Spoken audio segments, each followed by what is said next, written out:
The question is the integral of sin squared x into cos cube x. Let's name the integral as I.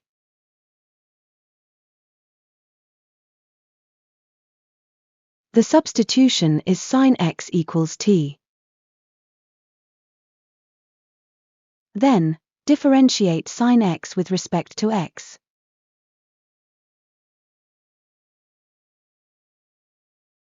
Now, rewrite the integral as sin squared x into cos squared x into cos x. Sin squared x can be written as t squared.